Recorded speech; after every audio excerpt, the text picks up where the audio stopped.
Hello, plant friends. Hope you guys are all staying happy and healthy out there. In this episode, we'll be talking about horticultural therapy. Now, I've heard that term thrown around, but I'm not an expert. So, with us in this episode, we have Vi Nguyen, who is a family therapist with a huge interest in horticultural therapy. She's a plant parent herself. She has an Instagram. Give her a follow, guys. So let's just get right to it. V, what is horticultural therapy? So it's a therapeutic practice used to treat mental illness and improve a person's mental, emotional, and physical well-being through plant care and gardening. Okay, so I'm not so familiar with horticultural therapy, but I am familiar with some of the other therapy modalities used in medicine and psychiatry, psychology. So V, how would horticultural therapy help with something like depression or anxiety or stress? So we know that horticultural therapy can help a person with a variety of mental health illness, depression, anxiety, trauma, even ADHD, and it's all done through plant care. And we all know when it comes to plant care, you are repotting, you're propagating, monitoring the plants for any growth or any issues, watering, just everything that you need to do in order to make sure your plant is thriving. And so just the act of repotting the plant and touching the soil is actually stimulating the serotonin production. And what serotonin is it's a neurotransmitter that is sending a message from one area of your brain to the other area of your brain saying that, hey, I'm feeling really happy and I'm feeling calm right now. Simply touching the soil, and that's all it is. And that's going to help reduce your depression, anxiety, and stress. And as you pot, you touch the leaves, you look at the colors, you feel the texture, you're monitoring the pests. Okay, maybe not that. That actually is very stressful, just seeing that there is pests. But if you see the growth, it increases mindfulness. And mindfulness is so important because it helps reduce rumination of thoughts, stress, improving your memory, helping bringing you back to the present. It's grounding you like you are grounding your plants. And we are practicing mindfulness every day as we engage in plant care. I can go on and on about the benefit of plant therapy, but you all know what it is like when you are taking care of your plants, what you're feeling, and why you keep going back to the store and online just to buy another plant. So it seems like a lot of horticultural therapy requires some sort of like mindfulness or conscious appreciation. I guess I would say. Do you have any tips to just the average person, the average gardener, to make their gardening experience or planting experience more therapeutic? So everything that you're doing is already therapeutic, but to take it a step further, instead of just focusing on hurrying to make sure your plant's alive and saving it from root rot or pests, just take the moment to feel the soil, be present, feel the leaves, look at the colors, use all your five senses to be mindful and present in that moment. Focus on your breathing, breathe in slowly and breathing out slowly, and what's that's like. Think about the traits of the plant or characteristics. Maybe they're finicky, like a calathea, and build some insight for yourself. Think about a time maybe you were like the plant. Maybe not the finicky part, or if you want to. But these are ways you can build mindfulness and make it more therapeutic for you. So V, you know that this channel and most of the followers, this is about rare tropical plants, rare aroids, and nowadays the prices are just ridiculous, right? The specimens are small. I mean, they're something like this, or they don't have roots, and I don't know. It seems really, really stressful to me. This hobby has gotten really, really stressful, really expensive over this year and maybe even the last year. So can aroids be considered, horticultural therapy? Because, it stresses me out a lot when they die. Yeah, rare aroids can be financially stressful in the care, but it also can be therapeutic because you know how much money you spent on those aroids, and with the prices today, it's beyond ridiculous. But for me, I find that when I see the new root growth, the new growth points, and the activated axillary buds, I feel really happy and really relaxed because I didn't lose my money and because my plant is thriving. So yes, it can be stressful, but take what you learn from the loss and propagate it into something positive. So, V, you're a family therapist. So, with your interest in horticultural therapy, I assume there has to be some sort of social component that's involved in horticultural therapy as well. But planting is, at least for me, primarily a solo hobby, right? So how does horticultural therapy benefit, I guess, social interactions? So with horticulture therapy, there are various facilities and agencies that actually have programs to help promote social interaction and social inclusion. But I'd rather just talk about today how just plant care itself and how you are at home taking care of your plants is helping you and helping you connect with people.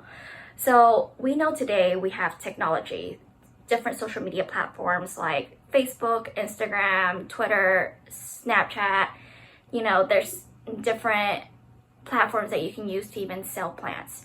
And so we connect with people today through your interest in basically through your interests. Like dogs, you connect to the dog community. With plants, you connect with the plant community. With games, you connect with the gaming community. And it's all done through a lot of these technology advances, and we're in that world.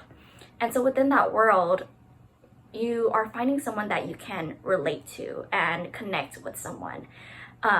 Think about that sibling or maybe that family member or that friend you have that's a gamer that was always talking about their gamer friends and they're connecting with them, and you're thinking, why in the world is this person talking to some stranger online and they connect so well with them? It's because they have the same common interests. So even with just plant care itself and having plants, people seek out groups of people that they can relate to. I mean, shoot, I can't really talk to my ex-boyfriend about plants because he's not interested. And by the way, he's really not my ex-boyfriend. I'm actually engaged to him. He's just technically an ex now. But yeah, you're connecting with them. Because you understand one another and you continue to engage in buying, sharing plants. And it's so easy to do this behind a screen. And the more you talk to them, the more you want to actually meet and even conduct trades with them in person. So when I was looking up horticultural therapy, I heard of the term therapeutic garden. So what's the difference between a therapeutic garden and just like a regular garden? So a therapeutic garden is designed to meet a person's physical, psychological, physiological, and social needs.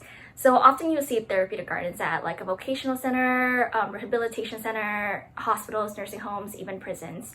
I used to work for a group home where children were in foster care, and we created a garden focused on their needs. And their needs was more so having them build their self-esteem, their self-confidence, and that they can do anything and they are enough. And so with the garden, what we wanted to do was help them see these things by seeing the fruits of their labor. We chose veggies like tomatoes, squash, snap peas, snow peas, things that will grow fast, because we know kids, they're very impatient and they're having them be able to see how fast something grows and seeing that they did this helps them build their self-esteem.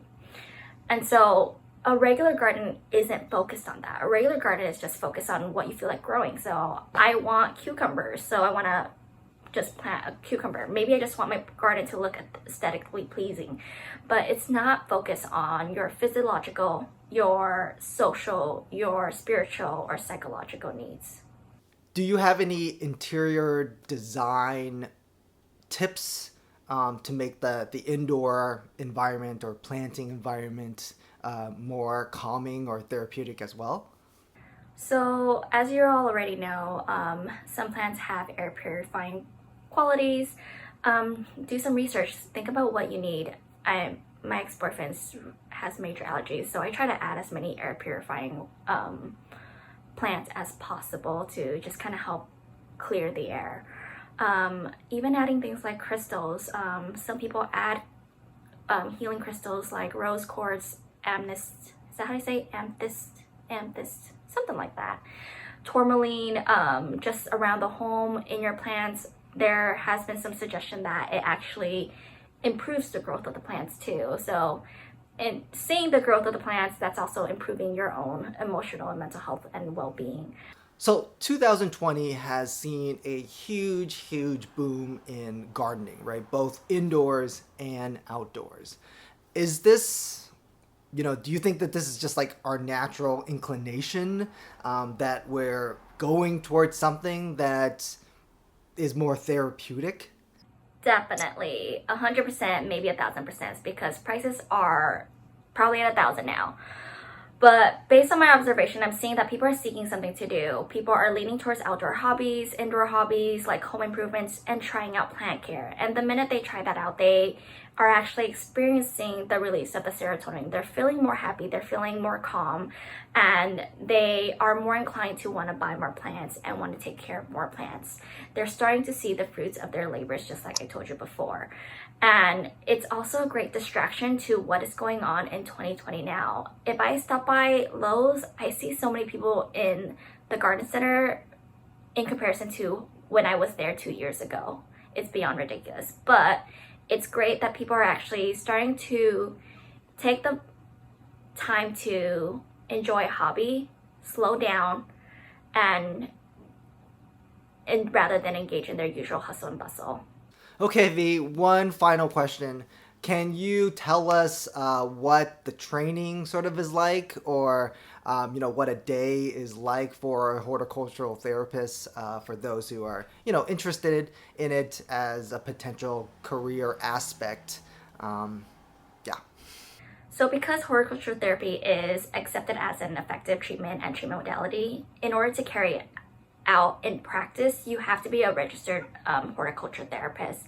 In order to do so, you have to go back to school, go through the whole program, make sure your prerequisite includes plant science, and then you learn about interventions, techniques, and research horticulture therapy in order to apply it into practice. And then that's where you go about collecting hours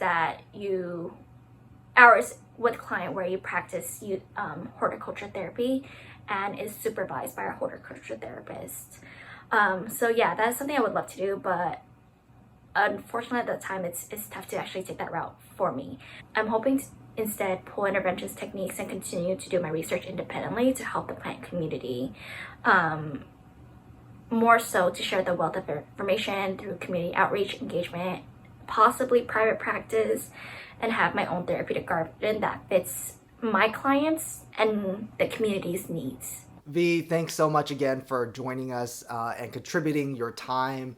And I know you're really shy, and being in front of the camera is, was stepping out of the box for you. So thank you so much. I hope you all enjoy that.